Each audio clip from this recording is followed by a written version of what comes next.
तो कांग्रेस का आलाकमान कर्नाटक के संग्राम में बिजी है, तो वहीं दूसरी तरफ राजस्थान में गहलोत बनाम पायलट की रार खत्म होने का नाम नहीं ले रही है। सचिन पायलट ने एक बार फिर से अपनी ही सरकार पर हमला बोला है। पिछले दिनों सचिन पायलट किस तरीके से बीजेपी के भ्रष्टाचार की जांच की मांग को लेकर धरना प्रदर्शन कर रहे थे। अब सचिन पायलट ने ऐसा क्या कुछ बयान दे दिया है जिसको लेकर बीजेपी कांग्रेस को घेर रही है, दिखाते हैं आपको इस रिपोर्ट के जरिए। कांग्रेस आलाकमान कर्नाटक में व्यस्त है। राहुल, सोनिया और खड़गे ने बेंगलुरु में डेरा डाल रखा है। इधर राजस्थान में पायलट और गहलोत के बीच रार थमती नहीं दिख रही।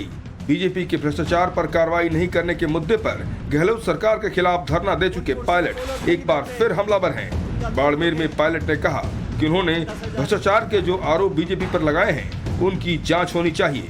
उस समय के कार्यकाल में जो घपले आरोप हमने लगाए थे उस पर पुख्ता कार्रवाई के लिए मैंने आग्रह किया था। उसके बाद मैंने एक दिन का अनशन भी किया जयपुर के अंदर 11 अप्रैल को। बार बार मैं आग्रह कर रहा हूं कि इस पर कठोर कार्रवाई करें ताकि लोगों के मन में विश्वास रहे कि हम जो कहते हैं कर दिखाते हैं। पायलट ने कहा कि पिछले चुनाव में हमने जो वादे किए थे उसको लेकर सीएम को पत्र लिखे और सरकार को याद दिलाने के लिए अनशन पर बैठा। कर्नाटक में भी हम 40% करप्शन के मुद्दे पर चुनाव मैदान में हैं। आगे भी इसी मुद्दे पर चुनाव लड़ेंगे।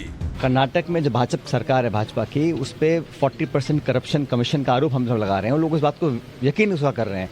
इसीलिए मैं कहता हूँ राजस्थान में भी जो भाजपा के शासन में करप्शन हुआ था उसको उजागर करने का समय आ गया है और हम लोगों को पुख्ता उसकी जो हमने खुद अपने मुंह से कमिटमेंट किया है उस पर खरा उतरना पड़ेगा। सचिन पायलट के आरोपों और गहलोत से उनकी खींचतान को लेकर बीजेपी भी हमलावर है। बीजेपी नेता राज्यवर्धन सिंह राठौर ने कहा कि कांग्रेस करप्शन की जननी है। पेपर लीक पर सचिन पायलट का बयान उन्होंने ट्वीट किया। आज हमारे बच्चे जो सालों मेहनत करते हैं, जिनके माँ बाप अपना पेट काट कर उनके ट्यूशन करते हैं, पढ़ाई कराते हैं, वो एग्जाम देते हैं, वो पेपर लीक हो जाता है, पेपर कैंसिल हो जाता है, हमें दुख नहीं होता। उस पर कार्रवाई करने में इतना समय क्यों लगता है?